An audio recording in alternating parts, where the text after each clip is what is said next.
하나님의 사랑을 좀 많이 느끼시고 또 그렇게 좀 적어도 보시고 하면서 좀 많은 주님의 은혜를 느끼시는 여러분들 되시기를 바랍니다. 오늘 본문 말씀을 먼저 읽기보다 이따 제가 본문을 잠시 볼 때 해주셨으면 좋겠습니다. 지지난주에 제가 여러분과 함께 말씀을 나누면서 숙제를 하나 드린 게 있습니다. 우리 그 사진을 올려주시면 좋겠습니다. 에베네셀, 아이고 감사합니다. 예, 지지난주에 제가 사무엘상 말씀을 전하면서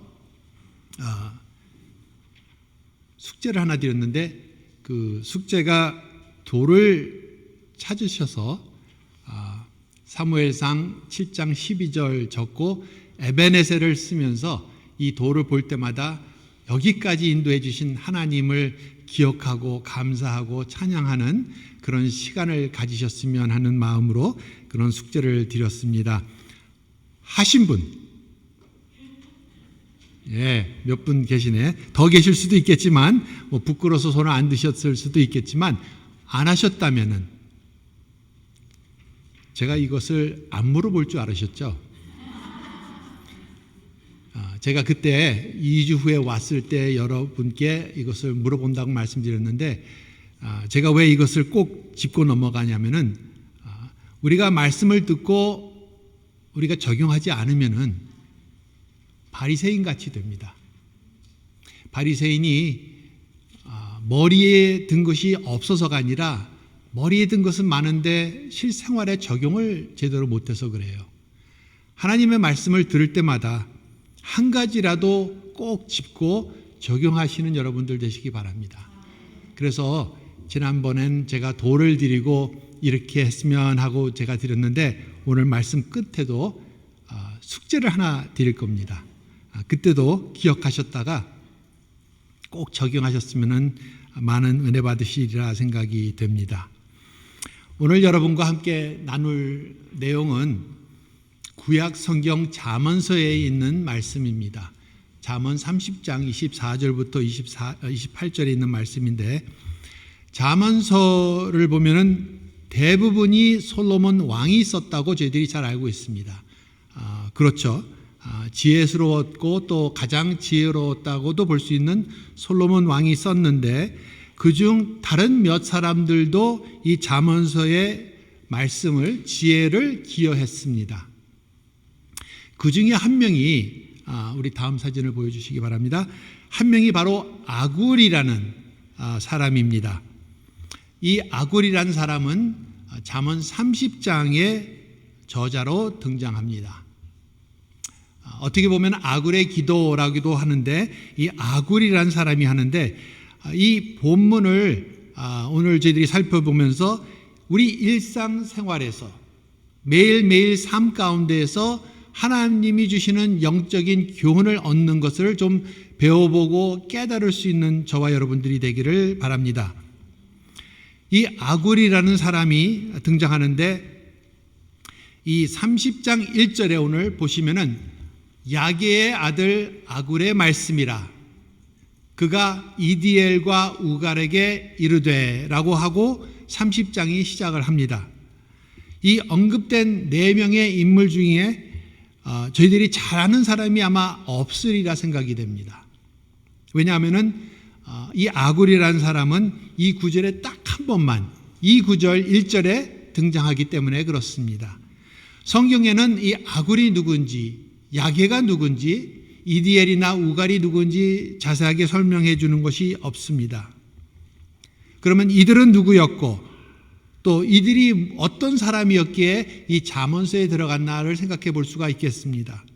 그러나 성경에서 얘기해 주지 않는 것을 억지로 생각하고 만들 수는 없지 않습니까? 그런데 분명히 이 구절에서 얘기해 주는 한두 가지 사실이 있는데 그것은 야게의 아들 아굴이라고 얘기했습니다. 그래서 아굴은 야게라는 그 아버지의 아들이라는 것을 우리가 잘 알 수 있습니다. 이 야게라는 사람의 이름은 히브리어로 보면은 경건한이란 뜻을 갖고 있습니다. 아굴이라는 사람은 모으는 자라는 뜻을 갖고 있습니다. 그래서 야게의 아들 아굴하고 썼을 때 혹시나 지혜를 모으는 사람이 아니었을까라고 추측해 볼 수는 있습니다. 이 아굴은 지혜롭고 경건한 말들을 모으는 사람이었을 뿐 아니라 아마도 2절과 3절을 보시면, 그리고 특별히 제가 좋아하는 7절부터 9절을 보시면은 아굴은 매우 겸손한 사람이었습니다. 이 아굴이란 사람은 이 30장을 다 읽어보시면 전체적으로 하나님을 생각하고 하나님께 초점을 맞추고, 그리고 하나님을 욕되게 하지 않는 삶을 살려고 노력하고 이웃을 배려하는 그러한 모습을 30장에서 볼 수 있습니다. 7절부터 9절까지는 제가 좋아하는 것이 9절이라고 말씀을 드렸는데, 그 9절을 보시면은 하나님 저에게 많은 것을 주셔서 제가 배불러서 하나님이 누군지 모른다고 하지 말게 해주시고, 너무 적게 주셔서 배고파하고 굶주려서 도적질하여 하나님의 영광을 가리는 일이 없도록 정말 적당하게 필요한 것을 주시옵소서 하고 기도하는 그런 하나님께 맞춰진 그런 지혜를 담은 그런 30장입니다.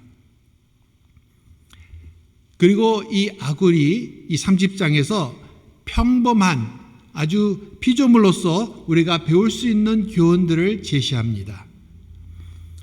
그래서 아까 말씀드린 것과 같이 제가 바라는 것은 오늘 말씀을 통하여서 이제 이번 주 살면서 앞으로 살아갈 때 단순한 것에서, 일상생활에서 찾아볼 수 있는 것에서 영적인 교훈과 지혜들을 얻는 여러분들 되시기를 바랍니다.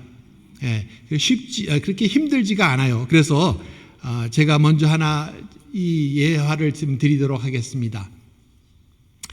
이 사진을 보시면은 제가 신학교 다닐 때 한 번은 기독교 교육학을 듣게 되었습니다. 그런데 강의실에 한 번은 갔는데, 이게 아마 수십 년 전의 일이긴 하지만, 교실의 책상에 위에 있는 그런 비슷한 이런 여러 가지의 물품들이 있었습니다. 정확하게 이러한 물품들은 아니었습니다. 그러나 흔히 주변에서 찾아볼 수 있는 그런 여러 가지의 물품들이 책상에 올려져 있었습니다. 그리고 교수님은 저희들에게 이 중에 하나를 골라서 이 물건이 어떤 우리에게 영적인 교훈을 줄 수 있는지를 생각해 보라고 얘기하셨습니다. 그리고 수업이 시작된 것입니다. 짧은 시간이지만 1분 정도 여러분께 시간을 드리겠습니다. 이 뒤에 있는 이 그림들 중에서 한 가지를 고르시고 이 한 가지가 어떤 나에게 영적인 교훈을 줄 수 있는지를 짧게 1분 정도만 생각해 보시기 바랍니다. 많겠지만 한 가지 정도 생각해 보시는 시간을 지금 제가 드리도록 하겠습니다. 생각해 보세요. 그리고 나중에 식사하시면서 교제할 때 우리 옆에 분과 나는 이걸 생각했는데 이런 교훈을 내가 얻을 수 있는 것 같습니다 라고 나누시기 바랍니다. 1분 드리도록 하겠습니다.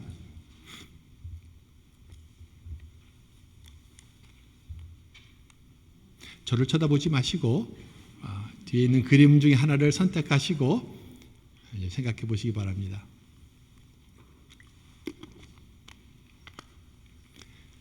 시간을 드릴수록 더 많은 것을 생각하실 수 있도록 아마 생각하실 수 있을 것 같습니다. 그런데 제가 이 잠깐의 그 엑서사이즈를 드리는 것은 앞으로도 우리 삶 가운데서 이런 일들이 좀 자주 일어났으면 해서 말씀을 드립니다. 백지를 보시면은 아마 이런 생각을 하실 수 있었을 것 같습니다. 내 생애를 하나님이 마음대로 써가실 수 있도록 내가 깨끗하게 비어 있어야 되겠다. 그렇죠? 종이가 시커멓게 뭐가 많이 묻어 있으면은 뭘 쓸 수가 없죠. 그러나 내가 비어 있으면은 쓸 수가 있듯이 내가 비어져야 되겠구나. 깨끗해져야 되겠구나. 저 선글라스를 보시면은 아마 이런 교훈이 있을 수도 있겠습니다. 우리가 이 말씀의 안경을 끼고 세상을 바라보면 남들과 똑같은 세상을 보는데도 내게는 다르게 보일 것이다. 하나님의 관점에서, 하나님이 주시는 그 시야로 우리가 세상을 바라보기 때문에 어려운 가운데서도 우리는 소망을 가질 수 있고 인내할 수 있는 이러한 마음을 얻을 수 있는 것입니다. 저 카메라를 보시면은, 카메라는 여러분들이 어떤 멋있는 사진을 찍을 때, 어떤 좋은 배경을 가지고 중요한 일이 있을 때 찍고 그러시듯이 내 삶의 중요한 모습을 담듯이 나도 어떤 중요한 하나님이 주시는 은혜와 어떤 깨달음을 주실 때마다 나도 좀 기억에 남도록 담아야 되겠다. 에벤에셀이 바로 그런 거 아닙니까? 그래서 이런 것들을 이렇게 생각하실 수 있고, 뭐 나침판도 너무나 쉽죠? 항상 북쪽을 가리키는 것.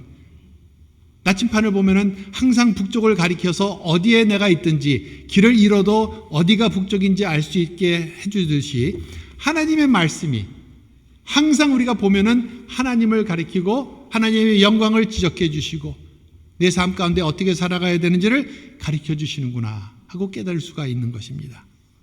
자, 이런 쉬운 일상생활에서 얻을 수 있는 것들을 통하여 많은 교훈을 우리가 얻을 수 있습니다. 오늘 본문이 바로 그렇습니다. 오늘 본문을 보시면은 아굴이 이해가 되기 어려운 것들을 열거하고 뭐 또 네 가지 이해하기 힘든 것을 언급하면서 24절부터 28절까지 작지만 지혜로운 네 가지의 생물, 동물들을 열거해 주고 있습니다. 그래서 이것을 같이 한번 우리 읽도록 하겠습니다. 같이 읽겠습니다. 시작. 땅에 작고도 가장 지혜로운 것 넷이 있나니 곧 힘이 없는 종류로 돼 먹을 것이 여름에 준비하는 개미와 약한 종류로 돼 집을 바위 사이에 짓는 사방과 임금이 없으되 다 때를 지어 나가는 메뚜기와 손에 잡힐 만하여도 왕궁에 있는 도마뱀이니라. 이 아굴은 이 생물들을 통하여서 우리가 무엇을 배워야 할지까지 이 본문에서 짧게 얘기해 주고 있습니다. 그러면 이것을 좀 짧은 시간 내에 하나하나씩 지적하고 그 다음에 다른 제가 더 몇 가지의 말씀을 드리도록 하겠습니다. 먼저 개미를 보시면은 25절에 개미는 작고 힘이 없지만 여름에 먹을 것을 준비한다고 얘기해 주고 있습니다. 개미는 작지만 놀라운 조직력이 있고 부지런합니다. 개미가 가만히 있질 않죠.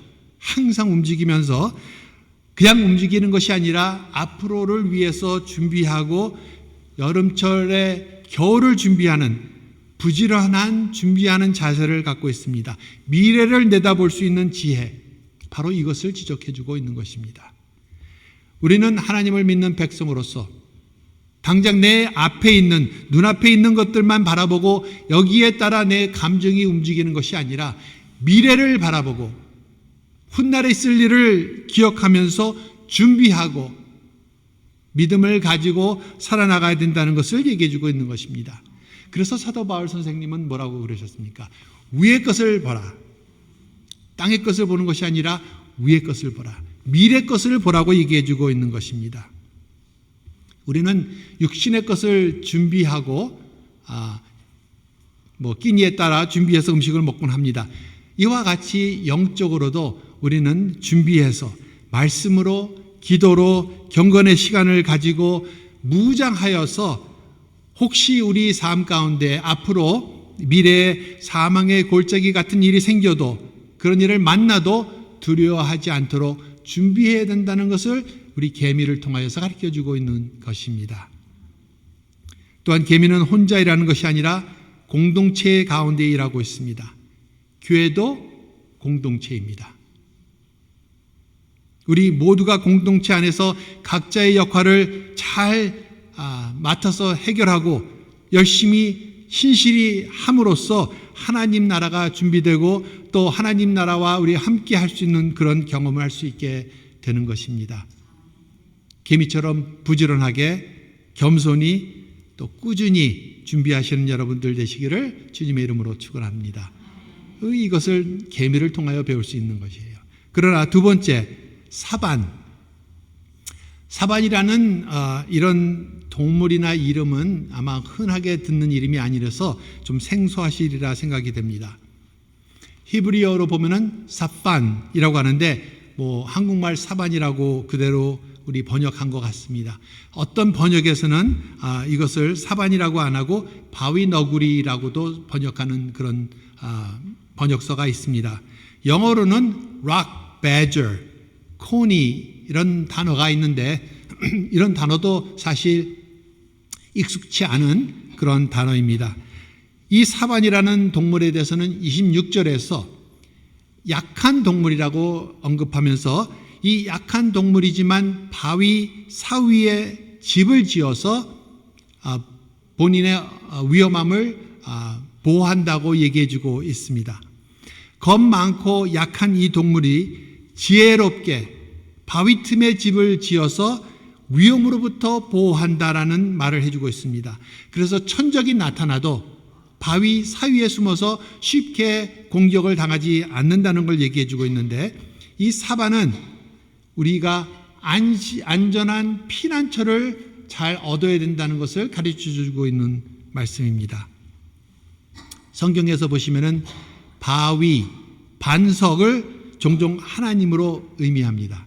그렇죠? 그래서 시편 18편 2절 보셔도 그렇고 신명기 32장 4절을 보셔도 그렇고 사무엘하 22장 2절, 이사야서 26장 6절 여러 구절에 보시면은 여호와는 나의 반석이시오 라고 얘기하고 있습니다. 우리가 사반에게 배울 수 있는 교훈은 우리의 피난처이신 하나님 안에 거하라 라는 말씀입니다. 아멘.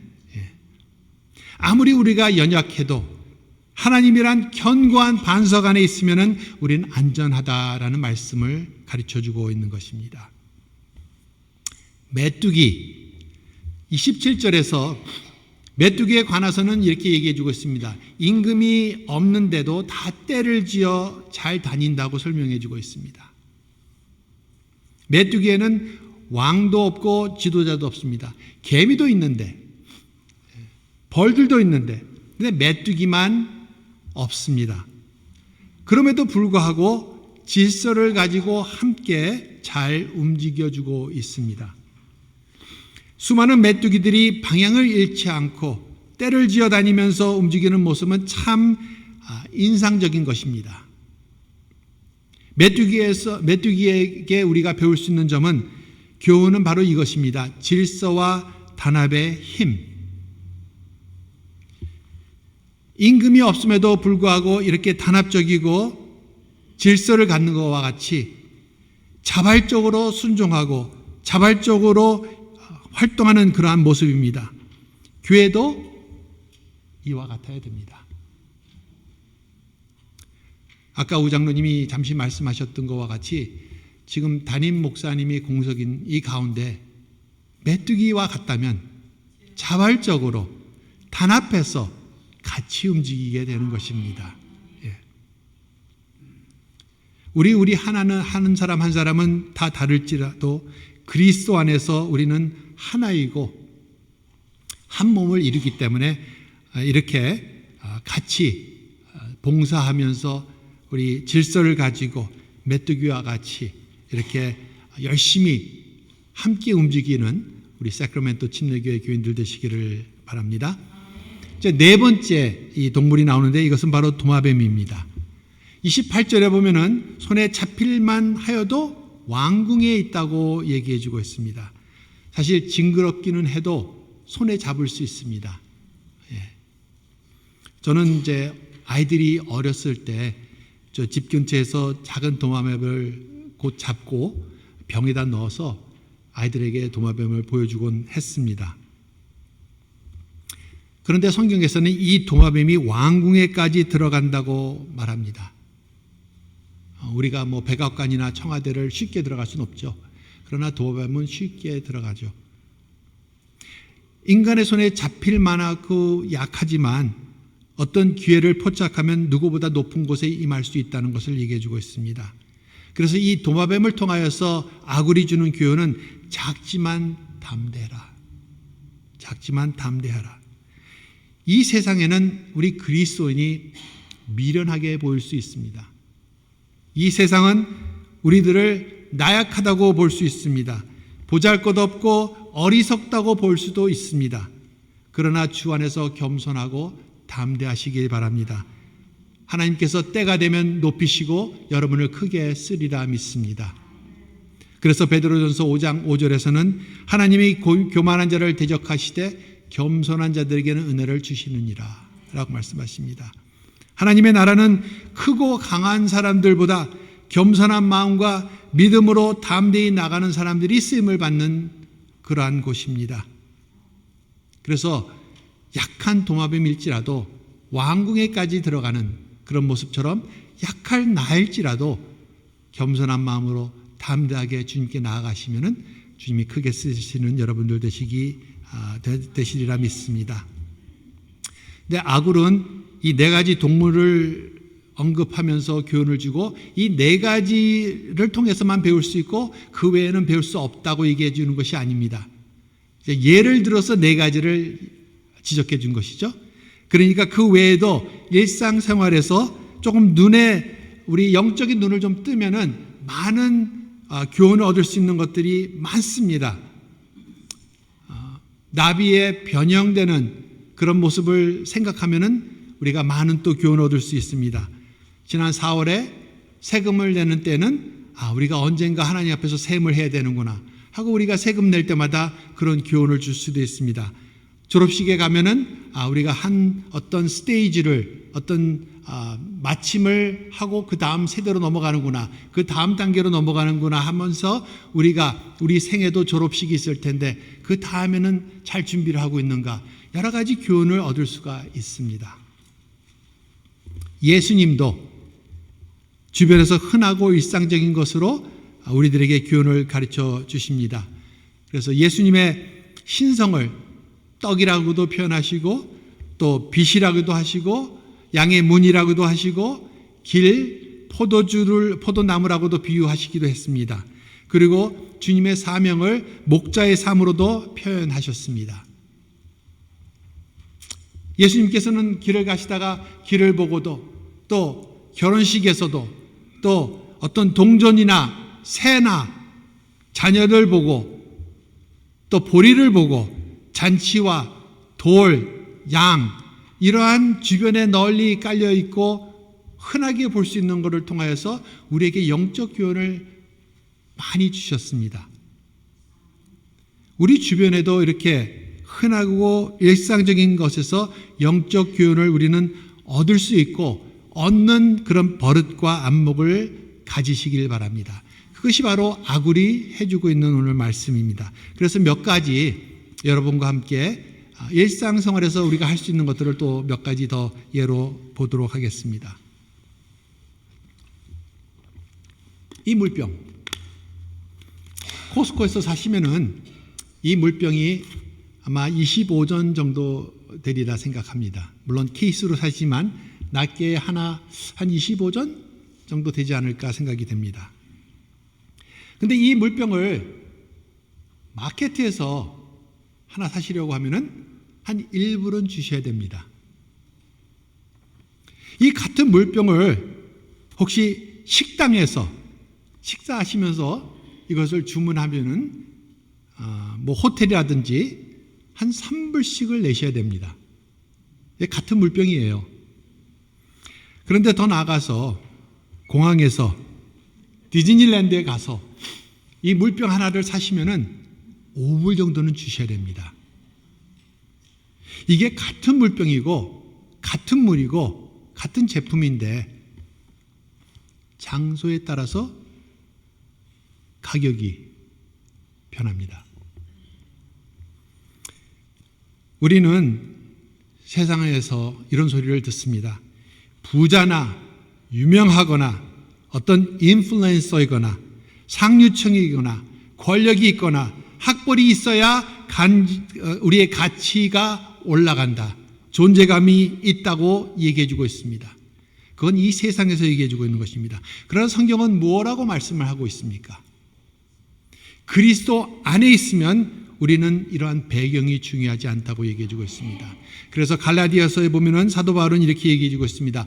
너희가 다 믿음으로 말미암아 그리스도 예수 안에서 하나님의 아들이 되었으니 유대인이나 헬라인이나 종이나 자유인이나 남자나 여자나 다 그리스도 예수 안에서 하나이니라.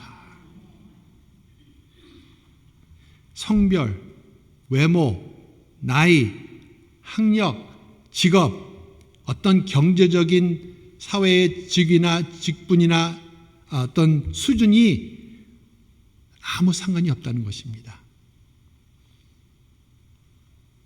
정말 놀랍지 않습니까? 이 단순한 물 한 병 가지고도 귀한 하나님의 말씀을 우리는 얻을 수 있는 것입니다.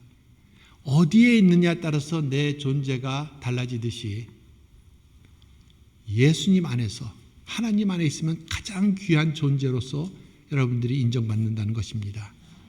그래서 주일날 주님께 나와 예배드리는 것이 얼마나 귀한 것인지요. 또 여러분 이런 스마트폰들을 다 갖고 계시죠. 예?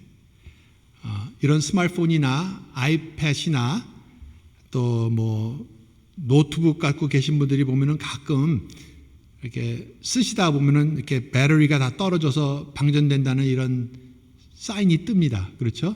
예. 그러면 우리는 어떡하죠? 빨리 가서 충전시키죠. 왜 그렇습니까? 충전을 안 하면은 못 쓰니까. 그럼 쓸모가 없으니까. 이게 굉장히 비싼 돈을 줘도 쓸모가 없으니까. 대다수는 아마도 이렇게 방전됐다는 이런 사인이 올라오기 전에 주무실 때 머릿맛에다가 두고 충전을 시키든지 뭐 데스크에다 올려놓고 충전을 시키든지 부엌에다 두고 하시든지 계속 자동차 안에서도 하시고 아마 그래서 떨어질 일이 없도록 아마 하실 거라 생각이 됩니다.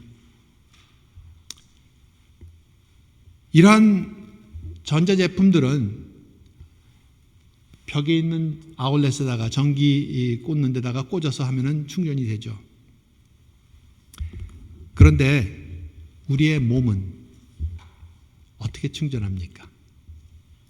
육신적으로는 때로는 휴식도 우리가 가져야 되고 또 더 나아가서 뭐 휴가도 가기도 하고 그렇게 충전도 합니다. 그런데 우리 영적인 삶의 충전은 어떻게 합니까? 예수님께서 마가복음 2장 27절에 이렇게 말씀하셨습니다. 안식일이 사람을 위하여 있는 것이다. 사람이 안식일을 위하여 있는 것이 아니다. 라고 얘기해 주십니다. 잘 생각해 보시기 바랍니다. 어떻게 충전을 받습니까? 사람을 위하여 있는 안식일. 주님께 나와서 예배드리고 찬양하고 하나님을 위하는 것이 아니라 여러분들이 나와서 예배드리고 찬양하고 교제하고 기도하는 것이 여러분이 충전을 받는 것과 같다는 것입니다. 그래서 여러분들은 꼭 시간을 내어 영적으로도 충전하시기 바랍니다. 전화만 아니라 우리 삶 가운데 이런 것들이 우리 영적으로도 충전되어야 된다는 것을 상기시켜 주는 그리고 그러한 것을 깨달을 수 있는 여러분들 되시기를 바랍니다. 제가 영어 교회를 하고 있는데 저희 교회 영어 교회는 보통 새벽 기도가 없습니다. 그런데 저는 개인적으로 새벽에 한 1시간 정도 개인 시간을 갖습니다. 걸으면서 기도도 하고 찬양하고 또 말씀도 묵상합니다. 몇 년 전에 제가 집 근처에서 공원에서 평소처럼 새벽 시간을 갖고 있었습니다. 아침에 해가 뜨기 전이고 이렇게 걸으면서 보니까 보름달 가까워서 달이 유난히 잘 보이고 또 아름다웠습니다. 한 1시간을 걷고 있는 동안에 평소보다 달이 좀 더 가깝고 밝고 아름답게 느껴져서 걷다가 4군데서 사진을 찍었습니다. 뒤에 보시는 이 사진이 바로 제가 스마트폰으로 찍은 사진입니다. 이것을 찍은 이유는 제가 이것을 더 이렇게 확대해서 찍은 것이 아니라 그냥 찍었는데 달이 더 밝아 보이기도 하고 커 보이기도 하고 달라 보이기도 하고 좀 그랬어요. 근데 그때 하나님이 저에게 이런 깨달음을 주셨습니다. 달은 변하지 않았는데 내가 서 있는 장소가 바뀌니 달이 바뀌어 보이더라 하고, 하나님께서 나는 변하지 않는데 네가 오늘 어디 있고 내일 어디 있는지에 따라서 나와의 관계나 나를 느끼는 느낌이 달라질 수 있다라는 것을 저에게 깨달음을 주셨습니다. 하나님은 불변하시죠? 어제나 오늘이나 내일도 똑같다고 하십니다. 그러면은 왜 하나님이 가깝다고 느껴지시고 어떤 때는 하나님이 멀게 느껴지십니까? 하나님이 멀어지셨습니까? 내가 서 있는 위치, 나의 영적인 상태가 하나님과 가깝거나 멀게 느껴지게 한다는 것입니다.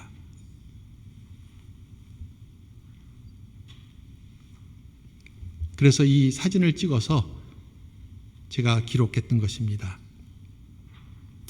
이렇게 간단한 것인데도 그때그때 하나님께서 여러분에게도 귀한 영적인 깨달음을 주시리라 믿습니다. 설거지를 하시다가도 깨달음이 있을 수 있습니다. 음식을 하시다가도, 운전을 하시다가도, 청소를 하시다가도, 화분을 가꾸시다가도, 하다못해 드라마를 보시다가도 하나님이 어떤 장면을 통하여서 여러분께 영적인 교훈을 주실 수 있다 저는 믿습니다. 바로 아구리 그 예를 든 것입니다. 4가지의 동물을 통하여서. 이 4가지 동물만, 개미, 메뚜기, 사반, 그 다음에 도마뱀만 통해서 우리가 교훈을 얻는 게 아니라 이러한 일상적인 작은 것이라도 교훈을 얻듯이 일상생활에서 우리는 영적인 교훈을 얻을 수 있다라는 것을 지적해 주고 있는 것입니다. 그래서 결론으로 아까 말씀드린 것처럼 과제를 하나 드립니다.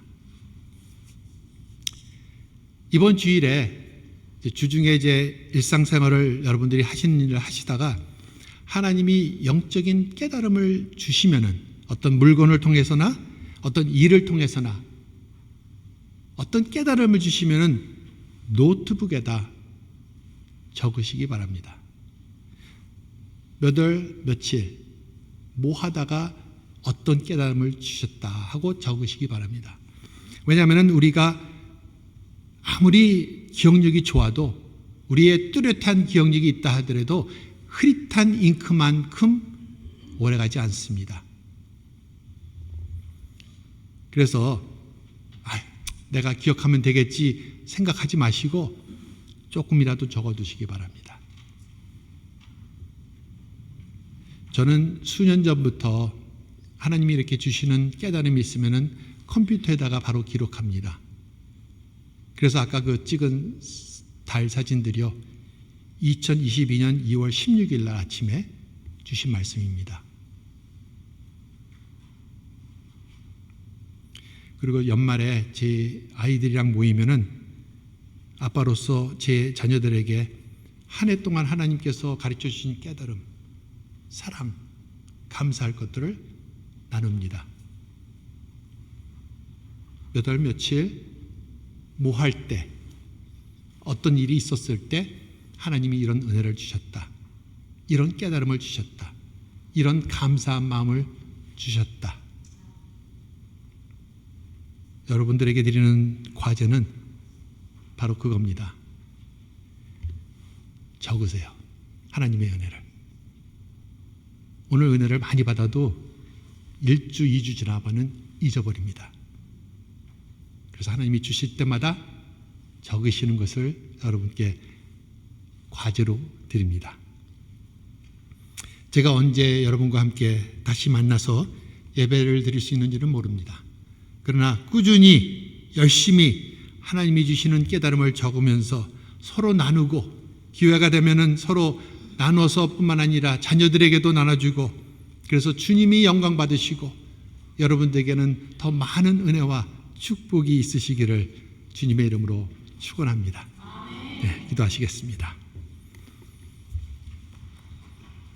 아버지 하나님, 아구를 통하여서 저희들에게 귀한 교훈을 가르쳐 주시고, 또 이러한 일상생활에서 주변에서 볼 수 있는 것을 통하여서도 우리가 영적인 교훈을 얻을 수 있는 지혜를 주님 허락하여 주셔서 매일매일 삶 가운데 주님 주시는 깨달음을 얻고 또 잘 정리하고 적어놔서 우리 자녀들에게 또 우리 형제 자매들과 나눌 때 계속 더 많은 은혜가 되게 해주시고, 또 저희들이 기억함으로써 하나님의 은혜가 저희 삶 가운데 얼마나 놀라운지, 정말 하늘을 두루마기 삼고 바다를 먹물로 삼아도 다 적을 수 없다는 것을 경험하는 저희 모두 되게 해 주시옵소서.